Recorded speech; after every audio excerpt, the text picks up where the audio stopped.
Provi a parlare adesso. Prova. Si sente? Quando mi vedo... Sì. Sì? Siamo a posto? Beh. Sono felice per la mia amica Anna Maria.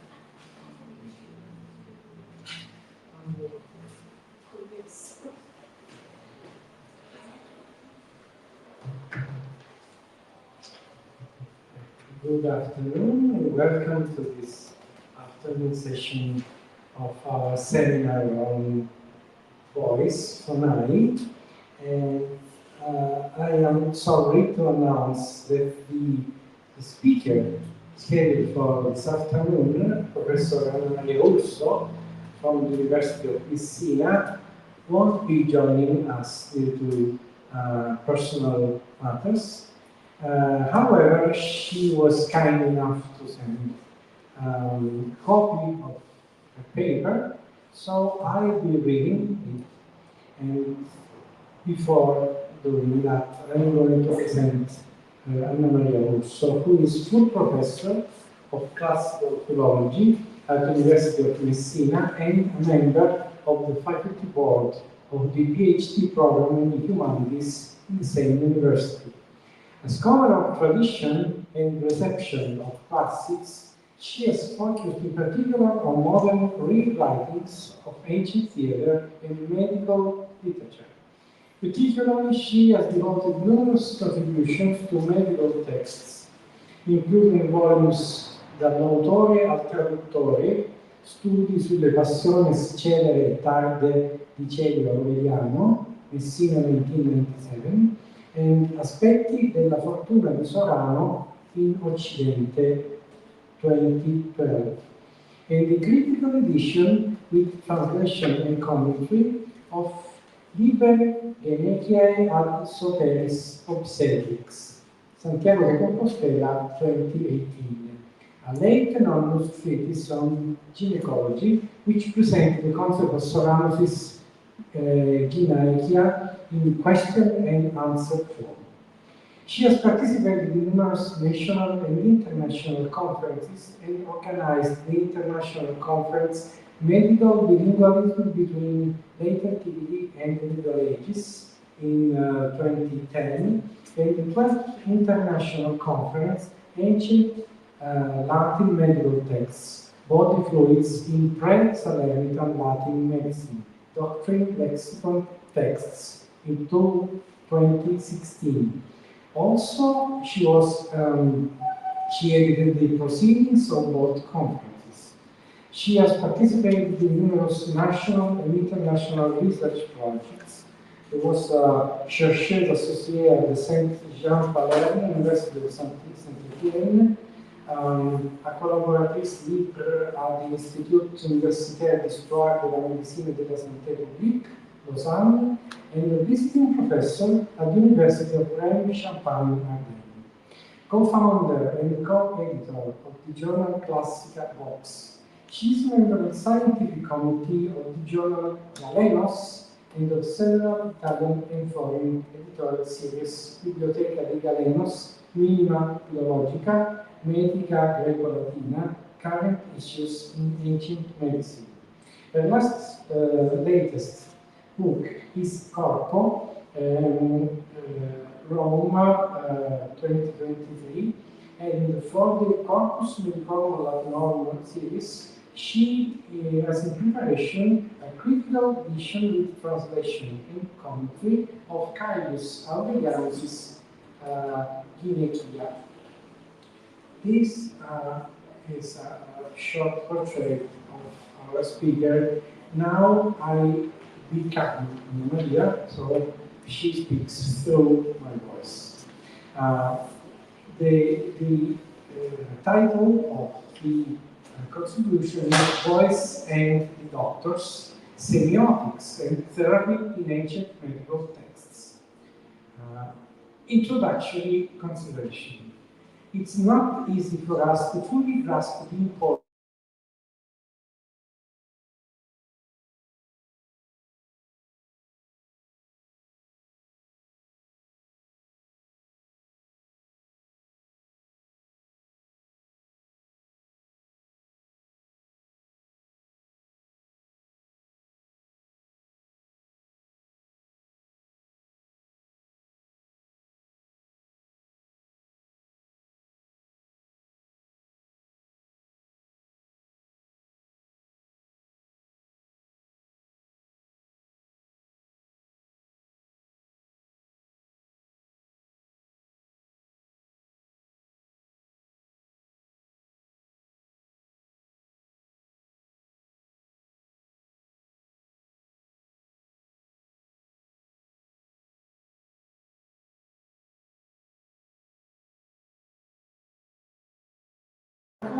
responses, mysterious voices heard at night from the woods, and words and phrases that drift in the air, lacking apparent meaning but carrying prophetic significance, such as the Credones in Greek tradition and the umana in Roman culture. Ancient ethics, in part, is also a discipline of voice, which is deemed unsuitable for women because, as Sophocles explained and Plautus repeats, silence brings them honor, while the voice is a male prerogative. Voice, however, is not significant only for its uses, but also for what it reveals about the speaker. In particular, considered in terms of its qualities on articulation into speech, voice serves as a marker distinguishing humans from inanimate beings and animals. The former incapable of sound, the latter unable to articulate language. Hence the Greek expression alloga soa. Then distinguishing males from females. In a renowned passage of Historia Animalium, number 1 in the adult, Aristotle states that with the sole exception of the cow, all females, both human and animal, possess a slighter and high-pitched voice than males, in keeping with the notion of inherent female deficiency. This is my addition. This is also in book 11 of the Proverbs. Moreover, from Homer onwards, the female voice is the most immediate sign of women's dangerousness. From Circe's song at the room that deceives Odysseus' companions while they are exploring the island of Aea, to the irresistible and deadly call of the sirens, and finally to Helen's voice, which by imitating those of the wives of the Athenians hidden inside the wooden horse, attempts to lure them into revealing their presence, a mistake that would have been fatal. Then it distinguishes males from effeminate men. The latter characterized by soft or broken voices, malakie and keklasmene in Greek, mollis and fracta in Latin. Numerous sources support this belief, including the Physiognomica attributed to Aristotle, text number 2, stating shrill, soft, broken tones mark the speech of the Pathic.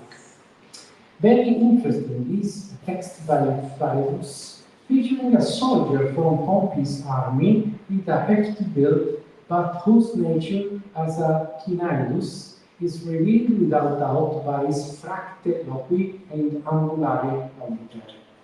This is why both rhetorical and physiognomic handbooks from different but converging perspectives pay attention to the voice. The former recommend that a man, the sole possessor of public speech, as noted, should not have a languid or weak voice. The latter evaluate the voice alongside facial features or gait to infer character and personality. The voice also distinguishes Greeks from barbarians. The correct use of voice is uniquely Greek, while barbarians are said to emit inarticulate cries like birds. In Aeschylus' Agamemnon, text number 3, Queen Clytemnestra addresses the Trojan captive Cassandra, whom her husband has brought home, calling her a bird. Nay, if she is not like a swallow possessed of an unintelligible foreign tongue. Barbarian. Then distinguishes the living from the dead. The dead are quintessentially silentes, silent. And the places where the simulacrum of life occurs are tacentia, silent. And then, finally, distinguishes the healthy from the sick, a topic that we will focus on in particular. Finally, the importance of voice in ancient cultures is echoed in myth. In the Theogony, Hesiod repeatedly refers to the pleasant voice flowing from the mouth of the Muses. Voice, accompanied by lyre, plays a major role in the studies of Orpheus, son of Calliope, the muse with the beautiful voice, or Amphion. In Rome, Macrobius writes that Mother Earth bestows voice upon the newborn, hence babies are to be laid on the ground immediately after birth. This myth rewrites in symbolic terms what Soranos of Ephesus, the great gynecologist of the 1st-2nd centuries Common Era, asserted medically. He said, Soranos, number 4 on the above, that the infant, which is suited by nature for growing while will be distinguished by the fact, for reading, will be distinguished by the fact that when put on the earth, it immediately cries with proper vigor. And this is the most obvious sign of vitality and that the newborn is fit to be placed. The Latin scholar Barber recalls the god Vaticanus, who presides over a baby's first cry, explaining that the first syllable of his name, va, in Latin, mimics infant bubble. Later, when babies utter their first word, the sacrifice is made to the god Fabulinus or Farinus, both derived from fari, a verb meaning not simply to speak, but to emit a meaningful sound, something significant. Even in science, the idea that the full expression of voice is a uniquely human privilege is reaffirmed. Galen, the great physician of Pergamon, active in Rome under the Antonines, wrote in De Voce an anatomical treatise in 4 books, unfortunately only partially preserved in a medieval Latin version. This is text number 5. The voice is the noblest of the action of the will. It is produced by the noblest movement of the soul, which is the movement of thought and reason. Galen further supports this link with physiological evidence, noting that the nerves controlling the voice, discovered by him, originate in the brain. The creator did not take these nerves from the spine, which is lower and closer to these muscles, but the origin of these nerves is in the brain, so that the instruments of the voice are directly connected with what controls the voice, which is thought, which is in the brain. Therefore, when we consider the attention ancient physicians, as we shall see, gave to voice, to its diagnostic value and its pathologies, we must bear in mind this broader context in which voice itself plays a central and privileged role. Then we go to voice and medicine, some premises. Ancient medical texts, from the Hippocratic treatises to the Byzantine compilations, address the human voice in various respects. They examine its mechanism of production, record its alteration in order to diagnose pathological conditions or formulate prognosis and prescribe remedies to restore it to health. Within this broad and diverse framework, there are several specific aspects I would like to focus on. First and foremost, we shall examine the Corpus Hippocraticum, since some of its treatises provide the earliest recorded examples of close observation of the voice, where physicians identify it as a significant indicator of the body's pathological condition. A second major milestone in our exploration is Galen, who wrote extensively on the voice, not only in the aforementioned Peripones, but also in substantial portions of his surviving works. Galen is also the first, as we have already briefly mentioned, to explain how the voice works based on a detailed understanding of the organs that produce it. In this context, particular attention will be paid to the lexicon developed by ancient physicians to describe the qualities of the voice for at least 2 reasons. First, Especially in the case of the Corpus Hippocraticum, its authors were compelled to create a technical vocabulary for a discipline still information.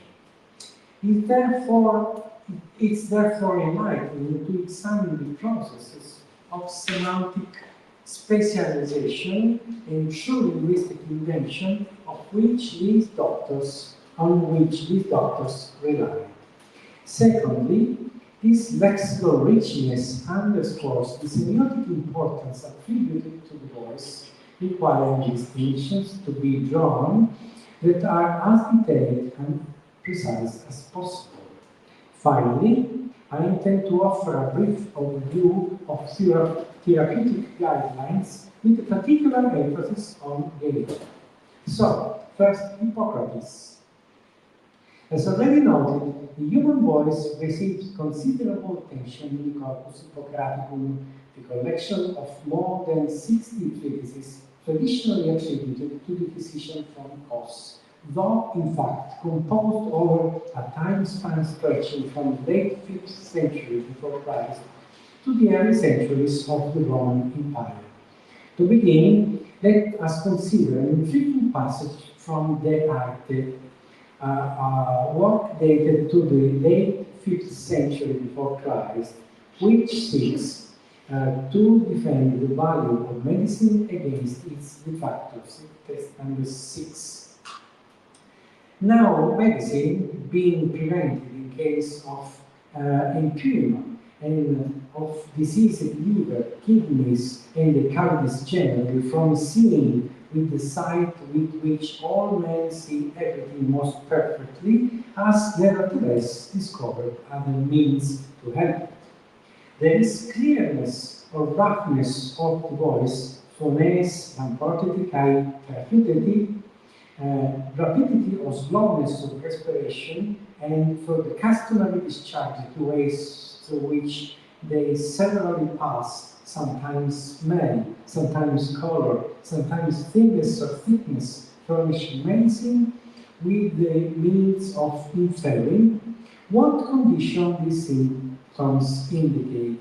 For symptoms mean that a part is already affected and what that a part may hereafter be affected.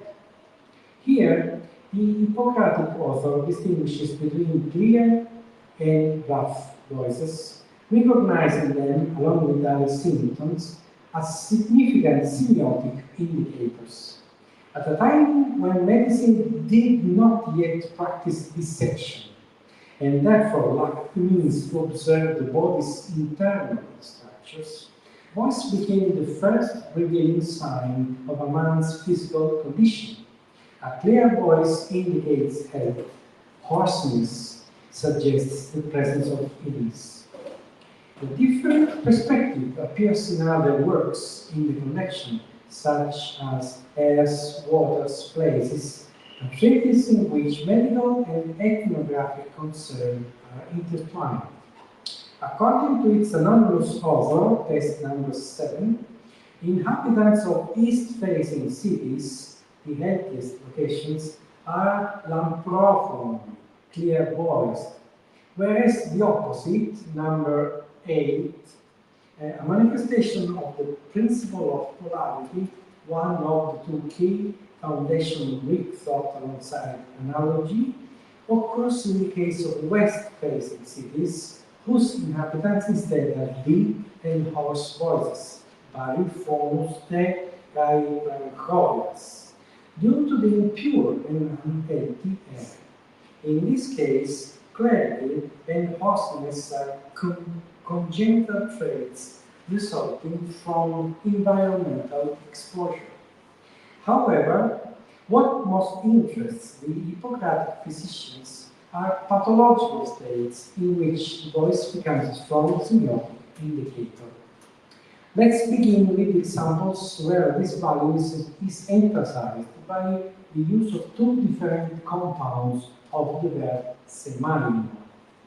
In Epidemics, Book 2, number 9, in the handout, a voice described as nasal through the phrase "they talked through the nose, the atom renome di elegento, and remaining so, is symptomatic,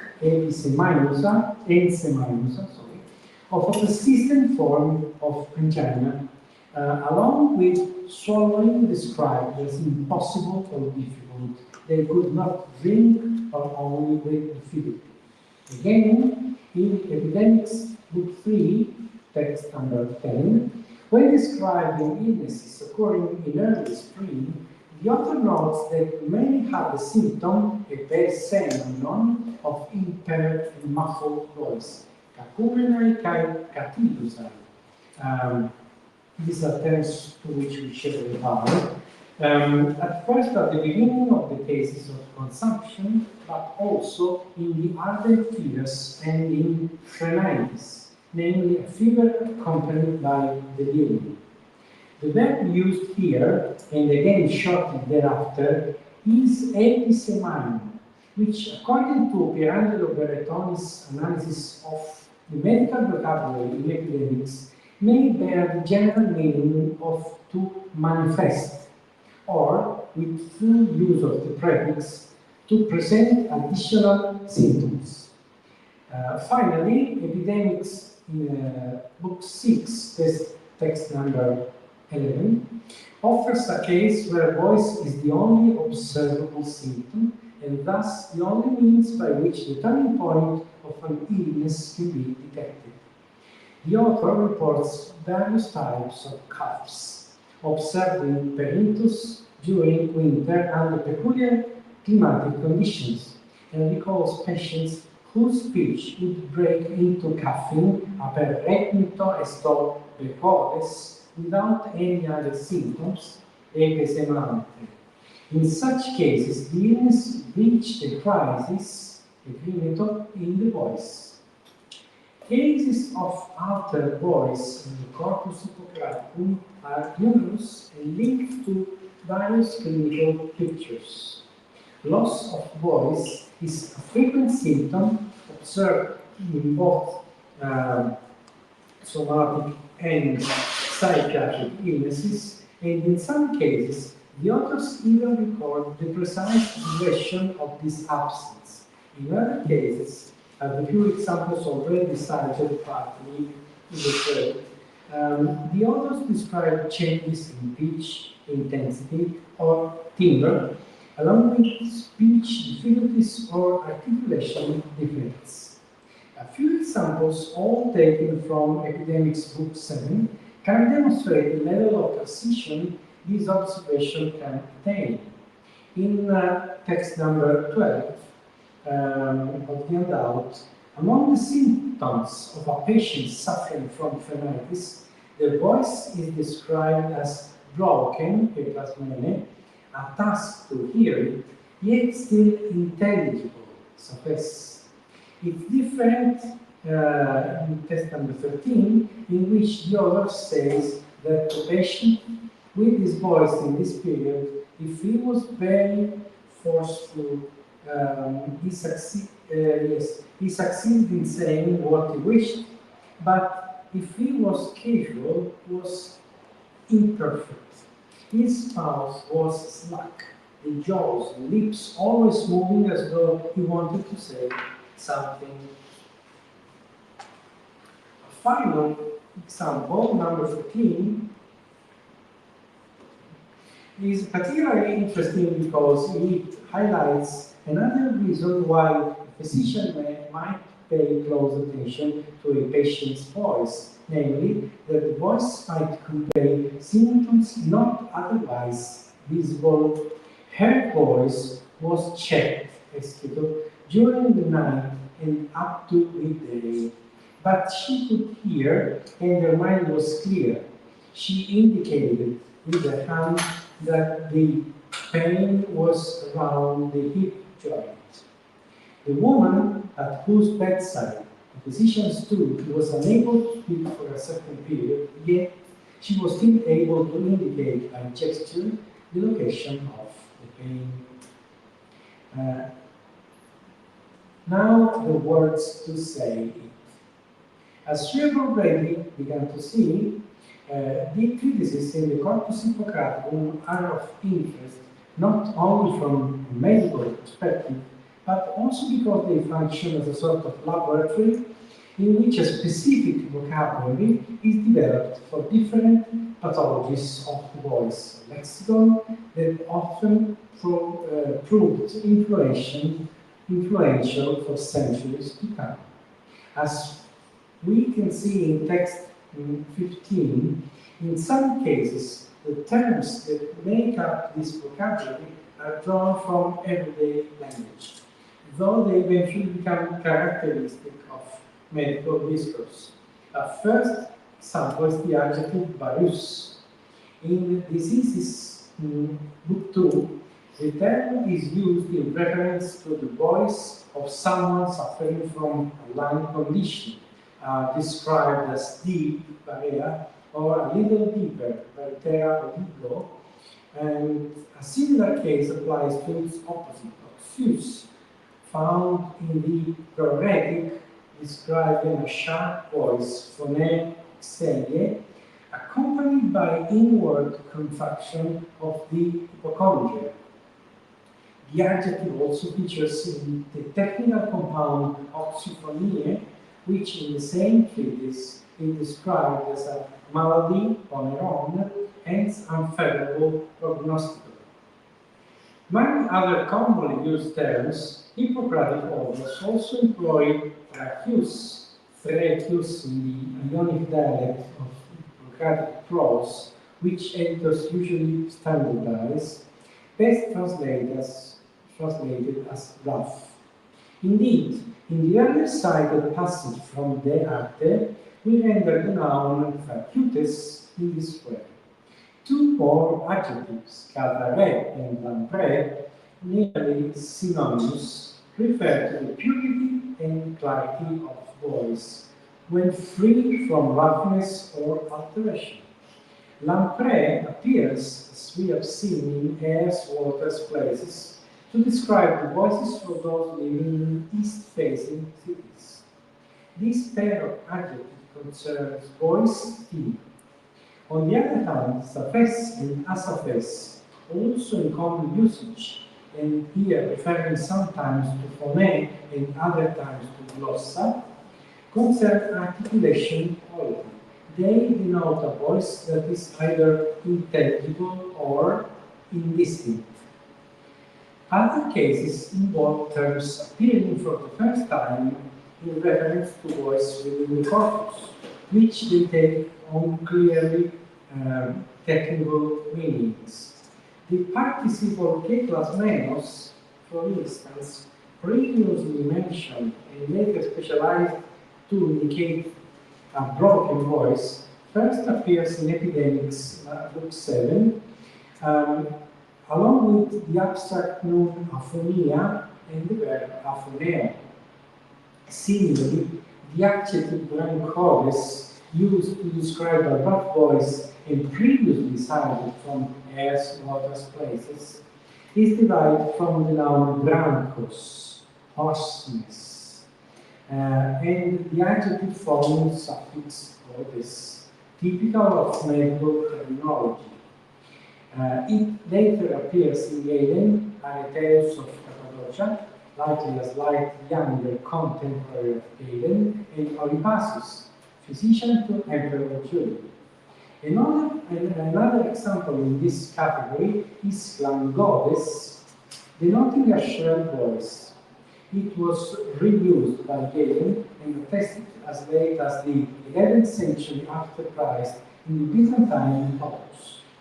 Galen himself refers to Hippocrates' use of clangodes on the usefulness of the part of the body, text 16, where he explains that the membrane beneath the tracheal cartilages is moderately dry to ensure euphony.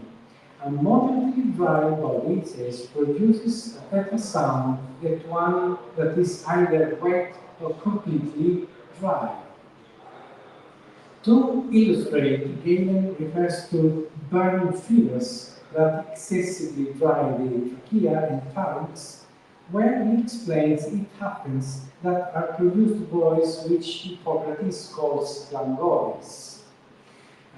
Galen adds the example of cranes whose long necks and dry cartilages give rise to their loud calls, as common notes when writing the day fly with surprise, clangy over the streams of ocean. Book 3, verse 5. Conversely, catarrhs and nasal discharges give rise to hoarse voices, again double bronchodes. The adjective tromodes is also used for the first time in the Corpus Hippocraticum to describe a tremulous voice. It occurs in Proetic in the common pre-notions, and is later taken up by Galen, who, however, uses it only once in relation to voice, preferring it otherwise as a technical term for a particular type of pulse movement. One especially interesting case appears to be unicum in reference to voice, the adjective peripleumonicae, which appears twice in the epidemics to describe the voice of a patient suffering from a pulmonary condition, in the second instance qualified further as apotu stateros, coming from the chest.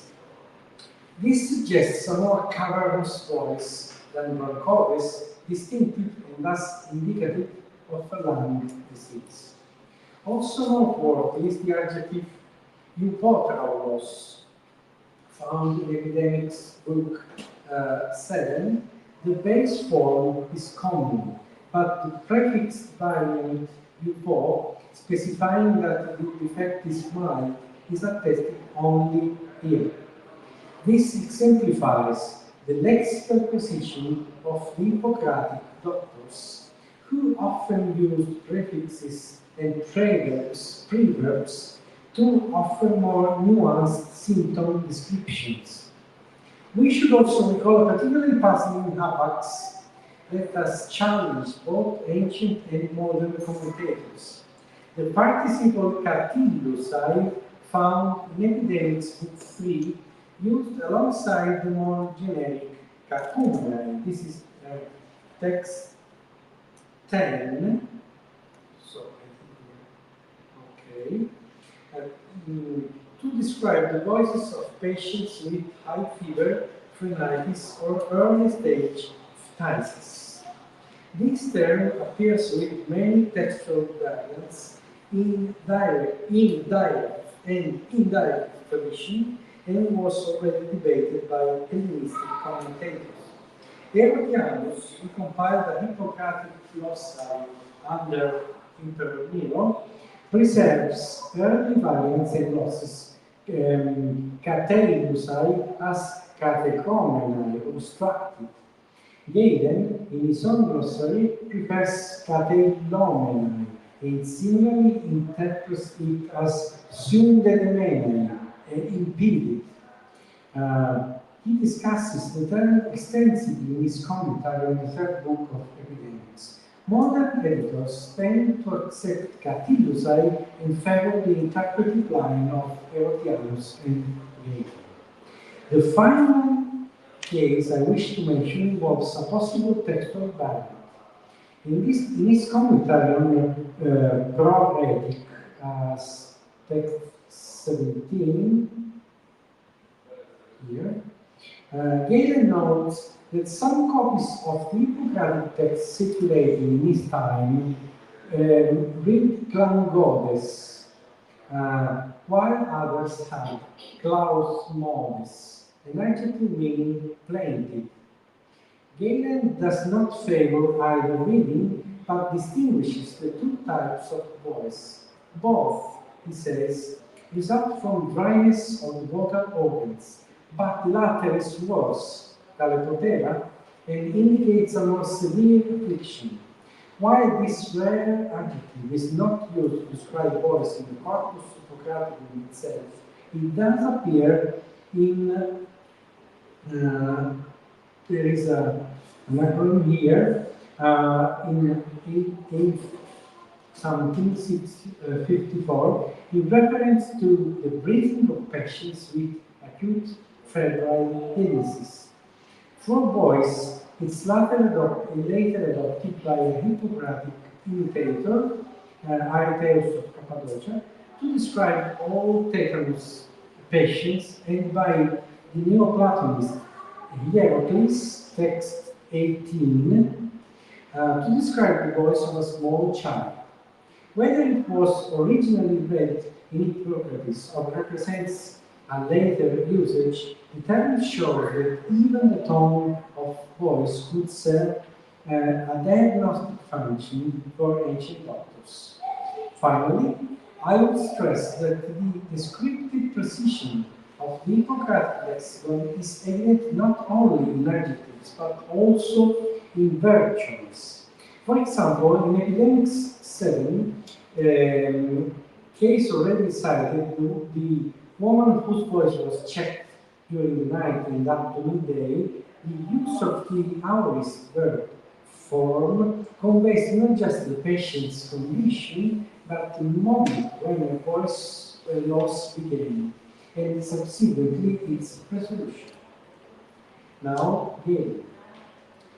Thus far, we have examined the Hippocratic physicians.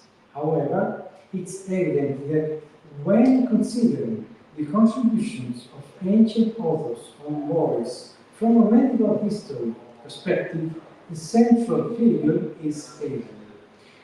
Thanks to his practice of animal dissection, the physician from Pergamon was the first to directly observe all the organs involved in the vocal production and to describe them, devoting extensive portion of his works to their structure and function. In particular, Galen assigns a central role to the larynx, identifying the glottis as the main organ of voice production and discovered what he calls phonetic nerves, which conveys function from the brain to the laryngeal muscles, the brain being, as mentioned earlier, the organ responsible for vocal control. Moreover, Galen distinguishes between affections of the voice, phonē, and affection of speech, dialectos, attributing the former to disorders of the phonatory organs, phonetic organ, so the larynx, the muscles that move it, and the nerves originating from the brain, and the latter, the dysfunction in dialectos, to disorders of speech organs, dialectic organ. Text 19, I wish to mention, though you already know it, that sound, phonē, and speech, dialectos, are not the same, and the formation of voice is the function of the phonetic organs, but the production of speech depends foremost on the tongue, while nose, lips, and teeth support speech considerably. I also want to mention that the larynx and the muscles which move it are phonetic organs, and so are the nerves which conduct the power of the brain to these parts. These reflections are set out by Galen in several parts of his scientific output. Notably, they appear on the affected parts, from which the previous passage is drawn. This treatise, which gathers the sum of Galen's pathological knowledge, was written towards the end of his life, under the reign of Septimius Severus. It is particularly relevant because, whereas in his anatomical and physiological works on the usefulness of the part of the body and anatomical procedures, Galen does not delve into vocal pathologies, on the affected parts, the final pages of the chapter on voice lists the various impairments resulting from damage to any of the parts involved in this production, making it a key source for our understanding of the subject. I now refer to the table in text 19 that allows for a summary of the terminology we shall encounter in commenting on these passages. Regarding the significant role played by lips, nose, and teeth,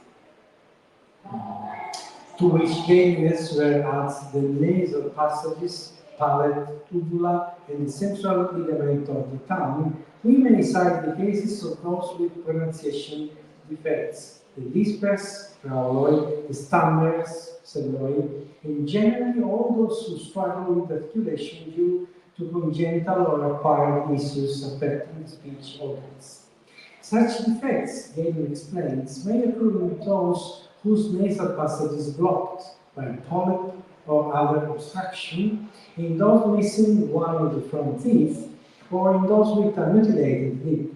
In his commentary on a Hippocratic aphorism, Galen also recognized fatigue as a cause of traulitin, which is the transformation of sound tr into tl, seen among people who have played the aulos for prolonged periods. So our needs be careful in practicing.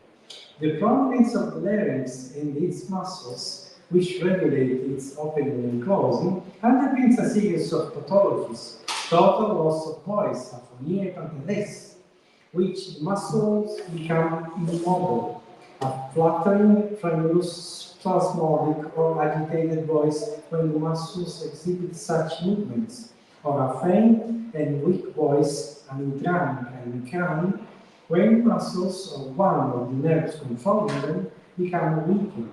Indeed, the vocal nerves discovered by Galen himself, a discovery he is keen to boast of, are great importance. On the usefulness of the part of the body, Galen famously invites the reader to listen to him with the reverence due to a hierophant initiating someone into the Eleusinian mysteries.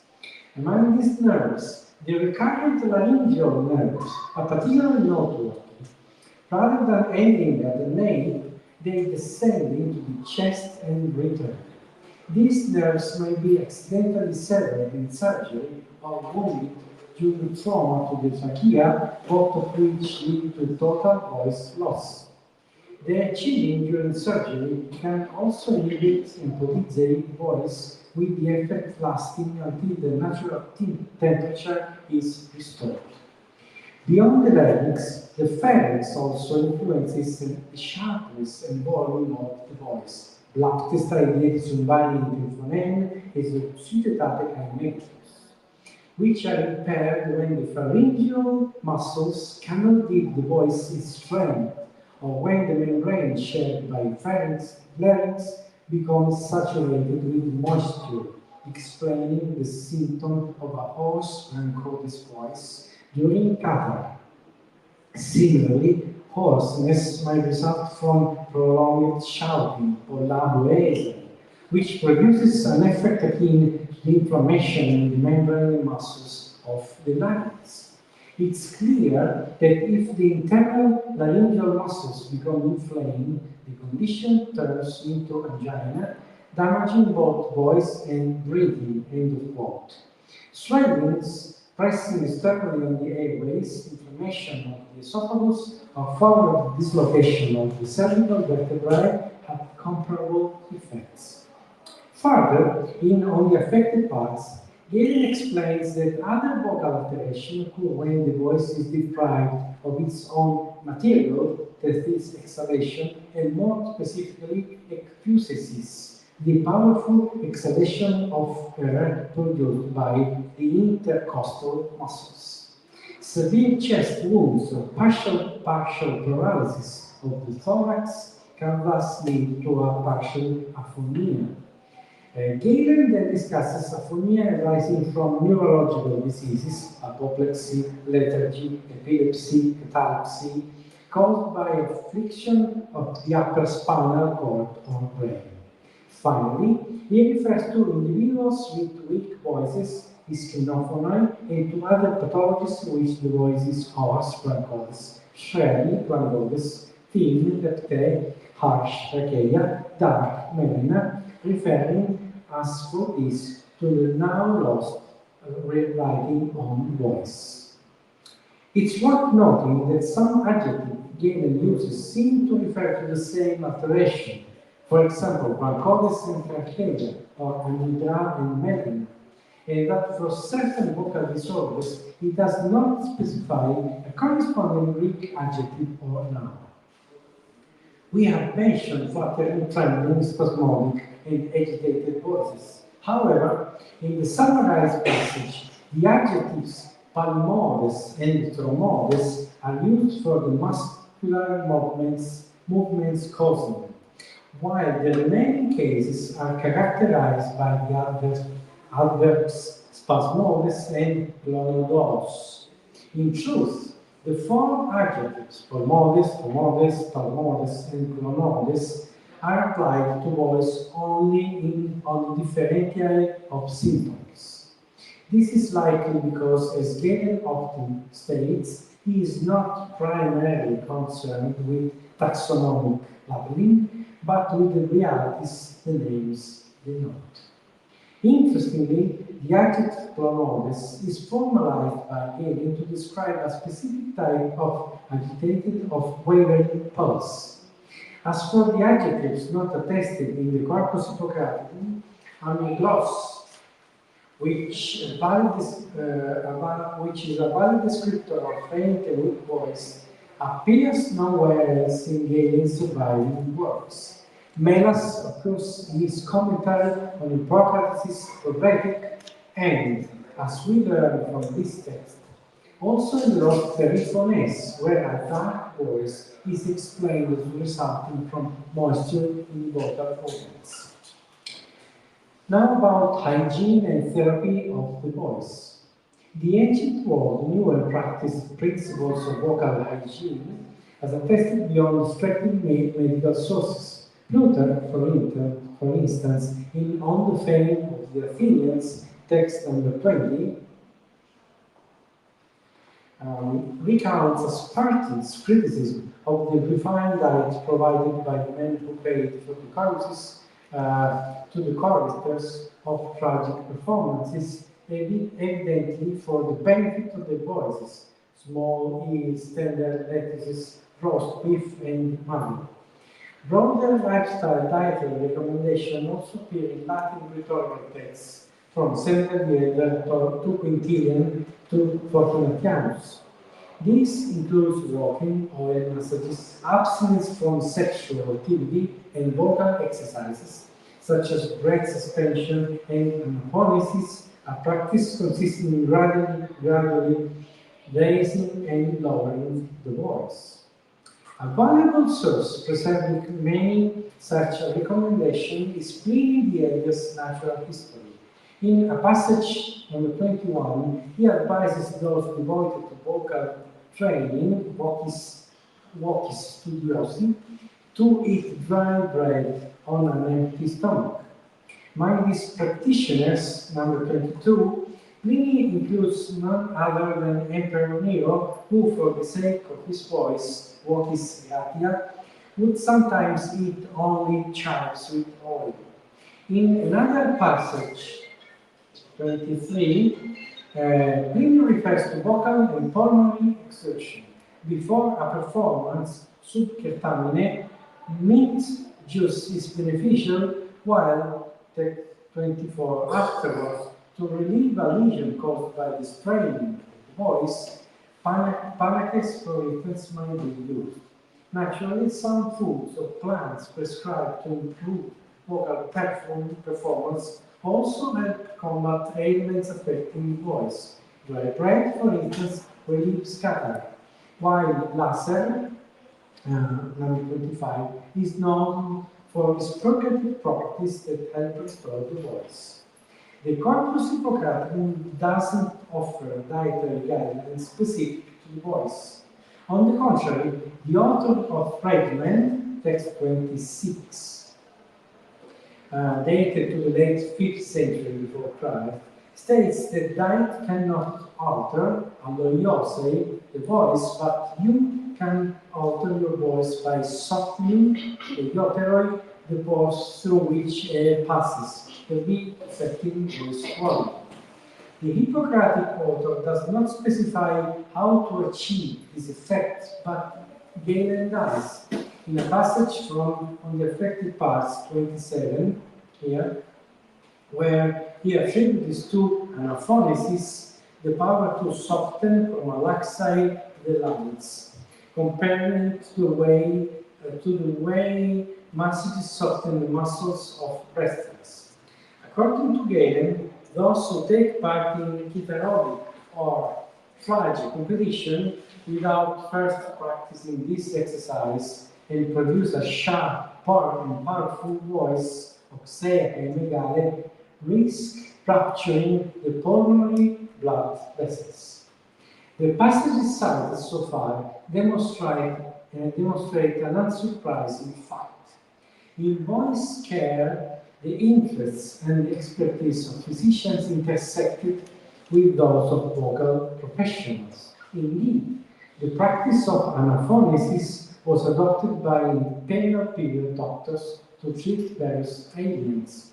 Surprisingly, as Irish Bostaden has pointed out, this was not the case for Galen, although he was very familiar with vocal professionals' methods. He refers to them collectively as phonascoi, number 28, including singers to the guitar, heralds, and comic and tragic actors. This connection is clearly evident in the seventh book on the composition of drugs according to places, where Galen outlines the therapeutic program for treating hoarseness and aphonia. He begins by recommending dietary regimens practiced by phonascoi, and what follows, at least for a while, appears to reflect their choices as they are the subject of several propositions. Let us now briefly outline this theory. Among the dietary measures to be applied before resorting to pharmacological remedies, freshwater baths are particularly recommended. Baths in seawater or in mineralized or bituminous waters are counterindicated as they are excessively drying. Phonascoi take many baths and eat foods that are non-irritating and emollient. When they sense roughness in the trachea, they consume other foods capable of coating the affected areas and blood. If these measures are insufficient, they then use specific medication for the trachea, artericae inaminis.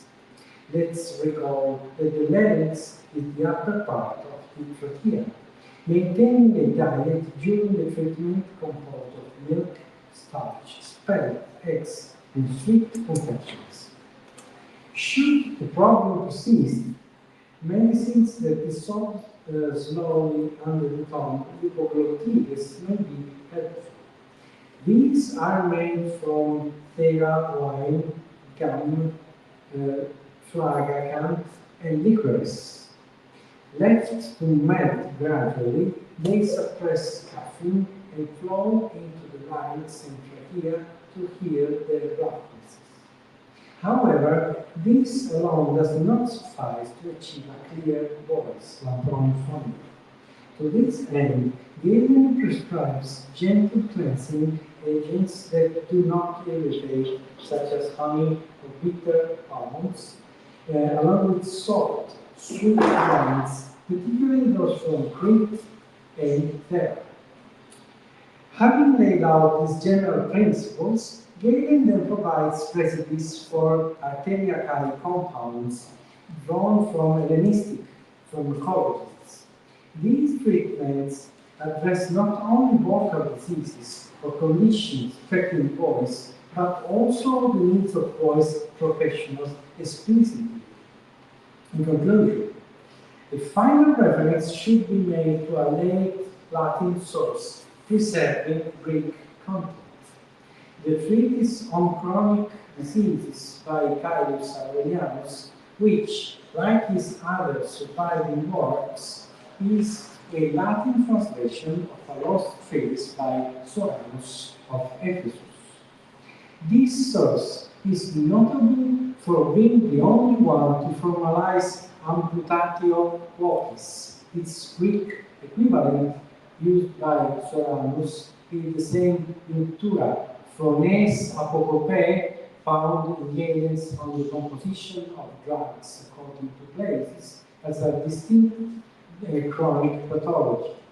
Following Soranus' method, an entire therapeutic cycle is outlined, including aggressive remedies such as bloodletting or induced vomiting, along with anaphonesis reported by Carius, using both the Greek term and the Latin equivalent vocis exercitatio to be practiced under the guidance of the instructor. I shall stop here, though we could go much further in exploring these aspects of ancient medicine and culture.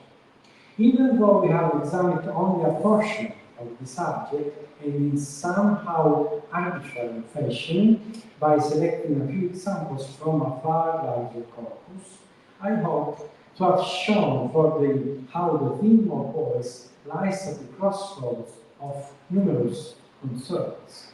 Within medicine alone, these range from human anatomy to the diagnosis and treatment of pathological conditions into hygiene and dietetics. Using the tools available to them and guided by unflagging intellectual curiosity, ancient physicians tackled all these domains, while also crafting a vocabulary capable of capturing with as much precision as possible the myriad forms in which this most versatile yet fragile medium of communication could manifest itself.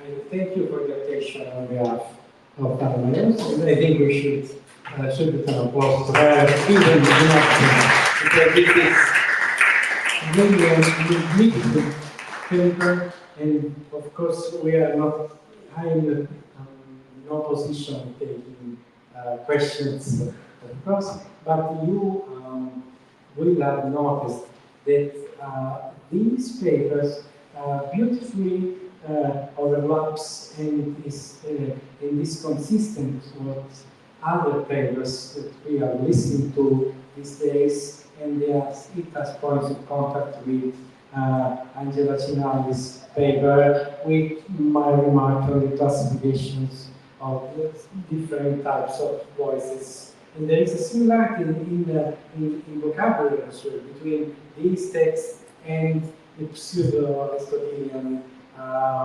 Periagoston and the text you examine, and with some other remarks by Natasha and Simone, so on. So I think we will be quite satisfied with this. And since there is no debate, I think we should stop here, and at 6:30, enjoy the concert, of which we have caught some glimpses and some parts of the rehearsal area. Thank you. And of course, we can.